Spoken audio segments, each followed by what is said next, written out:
بسم اللہ الرحمن الرحیم۔ اللہ کے نام سے شروع کرتا ہوں جو بڑا مہربان نہایت رحم والا ہے۔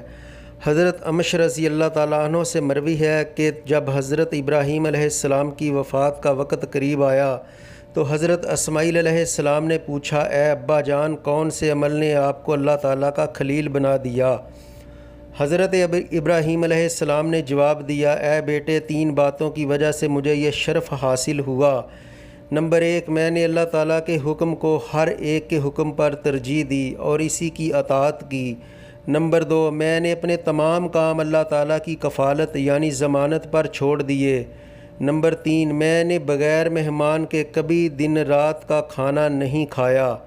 حضرت انس رضی اللہ تعالیٰ عنہ کا بیان ہے کہ تاجدار مدینہ صلی اللہ علیہ وسلم نے ارشاد فرمایا، جس گھر میں مہمان ہو اس گھر میں خیر و برکت اسی طرح دوڑتی ہے جیسے اونٹ کے کوہان پر چھڑی، بلکہ اس سے بھی تیز۔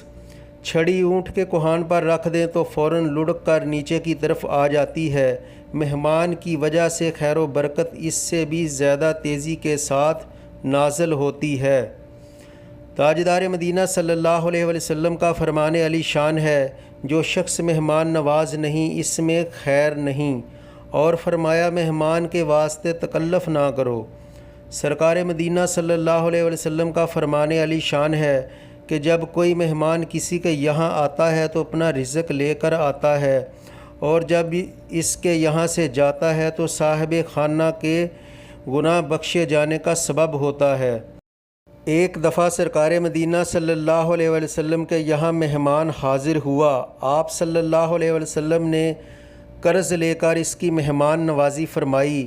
چنانچہ تاجدار مدینہ صلی اللہ علیہ وسلم کے غلام ابو رافع رضی اللہ تعالیٰ عنہ کہتے ہیں کہ سرکار مدینہ صلی اللہ علیہ وسلم نے مجھ سے فرمایا، فلاں یہودی کے سے کہو کہ مجھے آٹا قرض دے دو، میں رجب شریف کے مہینے میں ادا کر دوں گا، کیونکہ ایک مہمان میرے پاس آیا ہوا ہے۔ یہودی نے کہا، جب تک کچھ گروی نہیں رکھو گے نہ دوں گا۔ حضرت ابو رافع رضی اللہ تعالیٰ عنہ کہتے ہیں کہ میں واپس آیا اور تاجدار مدینہ صلی اللہ علیہ وسلم کی خدمت میں اس کا جواب عرض کیا۔ آپ صلی اللہ علیہ وسلم نے فرمایا، واللہ میں آسمان میں بھی امین ہوں اور زمین میں بھی امین ہوں، اگر وہ دے دیتا تو میں ادا کر دیتا۔ اب میری وہ ذرہ لے جا اور گروی رکھ آ۔ میں لے گیا اور ذرہ گروی رکھ کر آٹا لے آیا۔ کوئی ہماری مہمان نوازی کرے یا نہ کرے، ہمیں اس کی مہمان نوازی کرنے کا حکم ہے۔ جیسا کہ حضرت ابو لاحوس رضی اللہ تعالیٰ عنہ اپنے والد سے روایت کرتے ہوئے کہتے ہیں کہ میں نے عرض کی، یا رسول اللہ صلی اللہ علیہ وسلم، یہ فرمائیے کہ میں ایک شخص کے یہاں گیا، اس نے میری مہمانی نہیں کی، اب اگر وہ میرے یہاں آئے تو اس کی مہمانی کروں یا بدلہ لوں؟ ارشاد فرمایا، بلکہ تم اس کی مہمانی کرو۔ مہمان کی مہمان نوازی کرنا سنت نبوی ہے۔ خوش اخلاق کے ساتھ مہمان کی مہمان نوازی کریں تاکہ اللہ تعالیٰ آپ کے گناہ بخش دے۔